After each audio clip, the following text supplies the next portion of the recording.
the Zyra. If you can just land your ult or any of your CC that you have in your kit, it's such an easy follow-up for Zyra to just make you stand still for the majority of the fight until you die. Not to mention, you know, a lot of other picks. You got Fate's Call, you got even the Cassiopeia ultimate, if you can land it. So lots of burst damage and lots of engage potential in CC out of the side of Samsung, and they're doing it quite well. I love how Kive was just brave in the face of danger and allowed that to happen.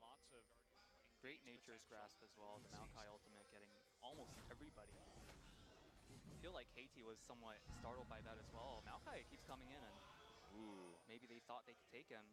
Haru forced to use the Rengar ultimate to run away. Yeah, the wall did come down and force him to flash as well, so that means that he won't have that crazy assassin potential unless Pawn is around a brush or, you know, around an ulting Rengar, but they're going to have to wait a little bit for those cooldowns to come up for that. And man, Haru, he's really proving that what we were talking about before was correct. Like, this guy, you know, he has that Elise potential compared to the Ambition, but I think they definitely had this Rengar pick planned, and man, he's 3-0, and he is fed as hell. Any of these squishy targets could die immediately in just one combo from this Rengar, and you always have to respect that. Chào các bạn, hôm nay Plus 24 giờ các bạn phần mềm F Plus Live hỗ trợ livestream Facebook. Với phần mềm này thì các bạn có thể live video, live webcam, live màn hình và chọn thêm list. Mình muốn like lên nhóm thì mình sẽ tích vào like lên nhóm. It's just a couple of Muốn phát đập lại thì tích vào phát đập lại. You can see how low depth is too. It's kind of just a desperate hold. They're just waiting, and okay, there you go. QSS is burned, but this is going to buy so much time to take out the inhibitor, and that's what Samsung wants. They don't necessarily want the fight, but I mean, we saw this in spring. It's been kind of the theme of 2017 is these giant tanks. When you push on inhibitors, you just go deep, and then you go for it. And oh boy, KT not really respecting this, and they're going to go straight for Smeb here. There comes the Stranglethorns coming out into all that CC. He is extremely tanky, and he's stealing Maokai's tankiness. Oh, he doesn't die! What the hell? And now they're going to turn this on to Cuvée, who's also extremely tanky and gets away. League of Tanks, boys, we're here. It's 2017 summer. Patch 7.14. Enjoy it while it lasts. Weaver's Wall trying to cut off the retreat, but Samsung not too bothered by it. We're seeing everything in this game. We're seeing, you know, high amounts of burst damage to Rengar, the Dustblade. We're seeing Maokai not dying. It's just like, doing Maokai things. It's as if every prediction about 7.14 just came true. Yeah. And turned into this, you know, wonky game as Samsung goes back to the Baron. Look at how fast they take this out. I mean, Crown is just ripping this Baron apart. Kive, he's all alone. He's distracting the rest of the team. Even if he goes down, this is going to be fantastic for Samsung. And KT, they can't even chase him. So another Baron taken by Samsung, this time with 0 deaths. And I have to say, KT, kind of a bad position right now. Great job by Cuvée marking score so that he can't even get close to the pit. You know, if we had a Defender of the Year award, he definitely deserves that one. We get to see this again. Fortunately, no kills. Nice Fate's Call into root there. Good teamwork. And this, it's like, this doesn't make sense. How does he not die? All the shields, all the heals. Now it's Cuvé's time to not die. Yeah. And there it is. Tank's not dying. Yeah, just 7-14 things. So now with the Baron, Samsung, they will make another play down here towards the bottom lane. And I have to say, I haven't been really impressed by this Nunu pick. He was shut down very early by the team of Samsung. He wasn't able to take any objectives outside of the Rift Herald.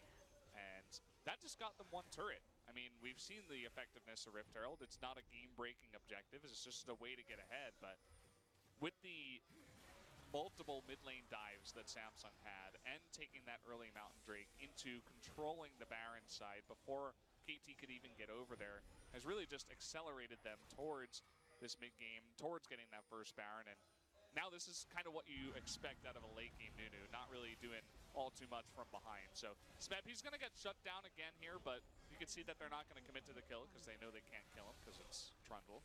I like the use of Rengar ultimate by Haru. He just pops it. He's not I don't even think he wanted to go in the first place. He just wants to apply the pressure so that they get the free inhibitor, and they're about to back off, maybe pick up a dragon, but their sight's possibly on the top lane inhibitor as well, trying to make it 3 out of 3.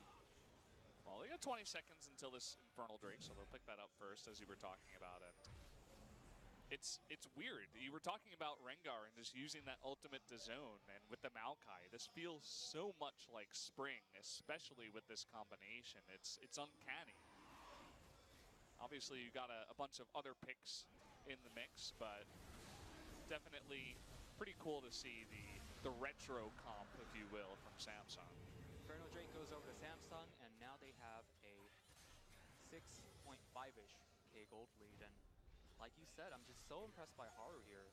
You know, all I could think about was Elise, and for him to bring me such a delightful surprise of Rengar and the Duskblade and making it look like spring, like you said, turning back the clock, and it almost makes you think, because Samsung has been using Haru in their previous 2 matches as well. What if they actually, like, they planned this all along? They saw 7.14, they read the Duskblade changes, and they said, you know, Haru, I think this is a good time for you to make your comeback. Go play your Rengar, go have fun. Yeah, I mean, especially with the inconsistency of Ambition, falling to really strong jungles. When you're going up against Score, one of the strongest and most experienced jungles in LCK, I would actually trust Haru. It's funny to say, as Ambition himself is a veteran, but in this patch, in this time period, I would actually trust Haru personally. So look at that. They try to go for a pick, KT, but it doesn't work out. And meanwhile, you got that Maokai ultimate coming in. Pawn just loses half of his health. Haru gets out of there. Score, again, kind of just useless. Up in the front, not doing much. And KT just slowly falling one by one. Samsung, it looks like they're in a fantastic position to take game number 1. CoreJJ not able to get that engaged, but it doesn't really matter as everybody on KT is so low. And it looks like in about 33 minutes, Samsung going to take the dominating game number 1 victory. You could see the mid lane play and why they had to do it, but in the end, Samsung's so far ahead. It felt like these 2 teams had a very specific idea, a very clear idea about what they wanted to do this first game of 7.14, and it was essentially just a battle of theory, and Samsung came out on top. They definitely did. I feel like they had a much better draft. I think it was much easier for them, especially on the blue side. I'm very curious to see what KT will bring in terms of bans for blue side for game 2, because you think about the Maokai, that's extremely scary. They didn't really have an option or any answer to the Maokai. But then you think about Rengar for Haru, you got to take away that pick, right? But what about the super comfort pick of Cassiopeia for Crown? And what about CoreJJ and his Zyra? Not to mention a top-tier ADC in Kalista. Basically, every pick that Samsung brought in was extremely, oppressive for Samsung against KT, and they have a lot of thinking as they go into game 2. You know, this statement was basically true for whoever loses this first set, but I bet KT right now, they're really hoping that the break wasn't 15 minutes. They're probably hoping for about 15 hours, 15 days maybe. Yeah, they need some more scrim time before they go into this one. I mean, they're not even going to leave the booth. They're going into review right away, and let's take a look at some of the highlights from that game. So Pawn, he just doesn't have any mana. He overstays, and he just underestimates the amount of damage that Crown can do with the mana that he had left. Doesn't matter how low he is. And here they just pick on him again. I think the Rengar damage, this was a real big, first surprise. I don't think KT expected that type of damage to come out of the Rengar, and after that, it was just a snowball. You could see Nunu trying to be relevant in 2017. We'll see if he makes his way back. I doubt it. Did help out in the fight, but I think this was just because Samsung went for kind of a risky Baron, a somewhat risky Baron. You know, they had so much damage and objective taking potential, but at the same time, KT was right down their throats as the follow-up came in. Deathwood is one moment there, but after that, it was the Samsung show again and again. I really would have liked to see the repeated twisted advances here, but at least we get this. Haru deleting Pawn.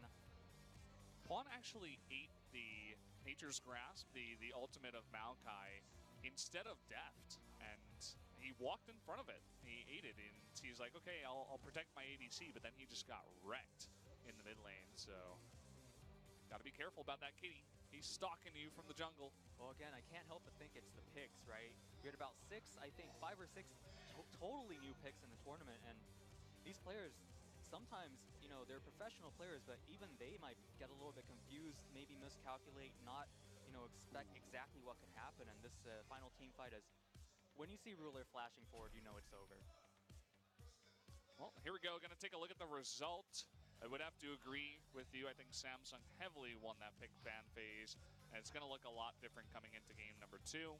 You'll see that Deft, he had a lot of damage. They were focusing around him. They were trying to make this, you know, protect the Lucian comp work with the split pushing of Trundle and the support damage of Talia, but didn't really work out as they got too far behind with a couple of botched team fights. Again, the philosophy I feel was true. It was solid.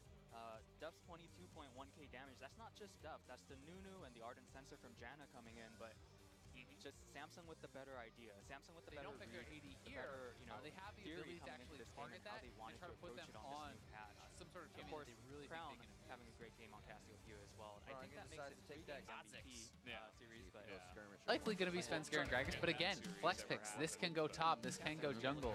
So it could be either. You are expecting Froggen to be playing this Corki mid lane, but there is a possibility that it could go AD carry as well. So we'll see where TSM is actually going to focus their picks and bans. See that? Or think of Mash, I think of like Kog'Maw, Corki, a few of those AD carries. The Rumble pick to me tells me that it's more likely right now that they're thinking of playing Gragas top because Rumble actually is a very good matchup, generally speaking, into that Gragas. So that could be something that they want to try to deal with. Also, I mean, just really if you want to play any tank, that is something that Rumble deals pretty well with in the early game to push you in pretty heavily. Jax was banned out last game as well. So you can see Rumble taken. What is the final ban here coming from TSM? Might be just at Brandini to make sure he doesn't have too much in that top lane. That's certainly possible. Oh. But they are going to do one of. I think this makes some sense, right? Yeah, it you does. feel like, hey, As you were talking about, so but they are going to do one of. kept his eyes open. A, very effective late game, and B, that maybe could actually survive in the early game. And Mash is going to go to the Draven. Okay. Wow. And this is a super aggressive bot lane here. I mean, even just with these 4 picks, it actually doesn't matter what the last pick is for Echo Fox. They are all in on the early game, essentially. Heck yeah. Like, last pick is for Echo Fox. They are all in on the early game, essentially. Like, Kha'Zix early invading jungler. You have this very powerful laning phase, but if you are not effective in that laning phase, then Don't get that like abrupt of a kill lane in LCS. You can, I mean, Kalista Thresh obviously has a potential to kill, but this one is the final pick coming through. Could be that Talia. Bjergsen feeling comfortable on it coming out of game 1. They already have that Jarvan locked in. But if it ain't broke, don't fix it. You called it. Yeah. They can go right back to this combo. This is the same solo laners from the first game, and you can certainly expect them to look for the same sort of plays, right? To be able to spread out the map and look for that. Camille is going to be the pick here for Brandini. That is a pick you expect to be able to outscale and out 1v1 Haunter in the later stages of the game, but he has to get there, right? And that's certainly something that does give them a later game win condition if you can get the super strong split pushing Camille. But that being said, I mean, a lot of focus has to be on the bot lane, right? This is a Blitz and a Draven who are going to be hyper aggressive, taking the Ignite for now, and it's going to be tough for Double to actually trade into the Draven, because Draven's short trades are so much more powerful, and if the Kalista ever gets hooked in early, that could be pretty devastating. Even Biofrost on the Thresh does have to be somewhat careful, but if they can play this safe, wait for their jungler to come down, it's certainly something that you can look to take advantage of. It's always interesting when a team kind of has that factor of being better in the early game, so they continue going for those early game compositions. I love seeing it because they kind of put themselves on that line. It's always a bit more pressure. Hashtag TSM win, hashtag Fox win. We'll see if Echo Fox can keep this series alive.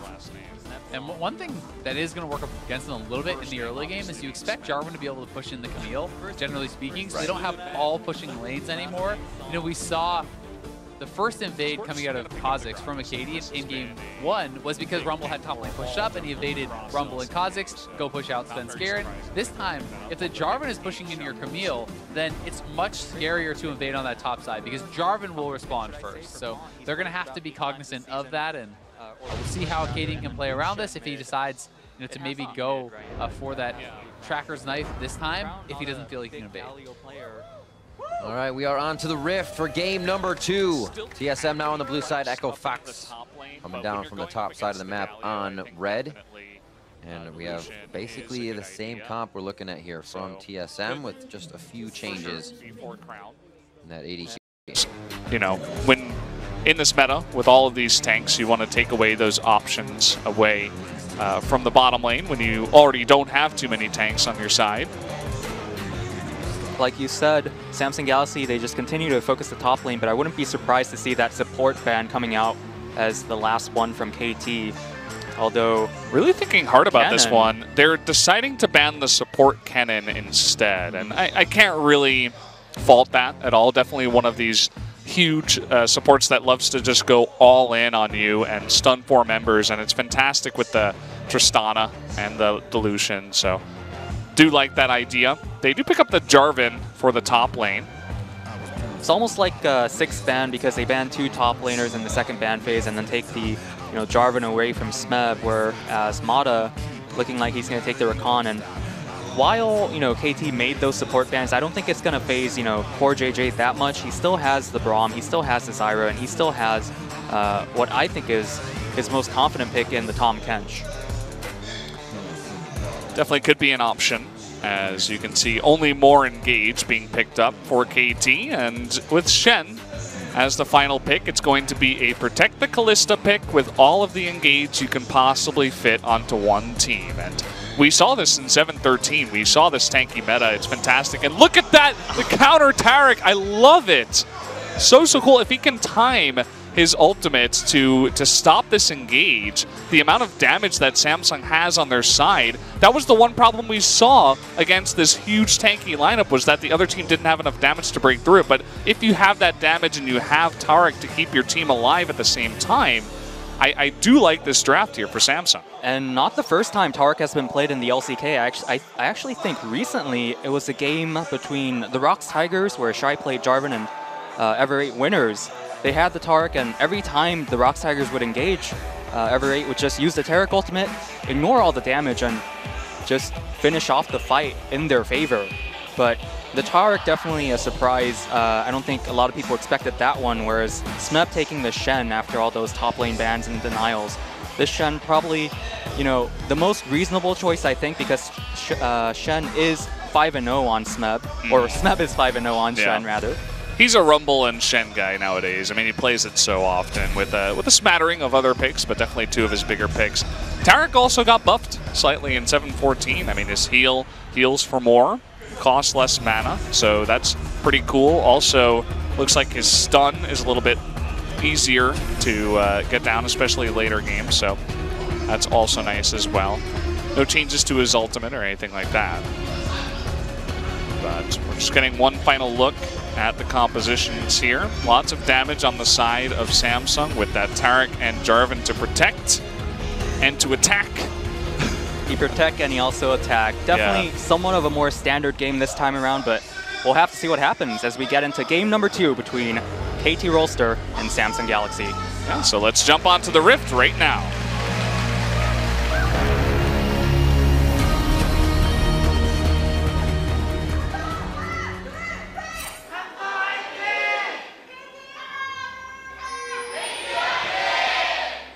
Here we go, game number 2, KT Rolster versus Samsung. KT on the blue side this time around.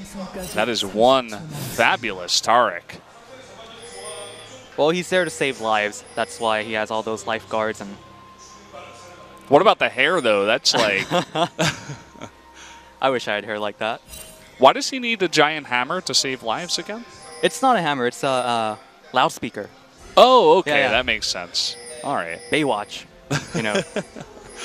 Haven't seen that skin all too much. If your AD carry's feeding, he could turn it on and yell in his ear, "Stop doing that!" Report Tristana. I repeat, report Tristana. Well, we are going to have a pretty gigantic leash here for Score. He's going to get started off very quickly, whereas Haru on this Elise will start at the blue buff as well. I have to admit, Look at that. First impressions-wise, I feel a lot better for Samsung. Haru gets to deny the at least from score, and KT's team composition just feels a bit too much like the first game where they just put all their damage into Deft.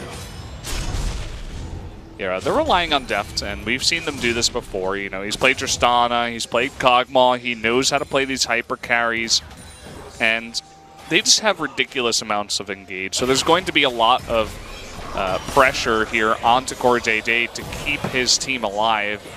Small little engage down in the bottom lane as Mata gets a nice grand entrance, but heal is forced to be burned for Ruler.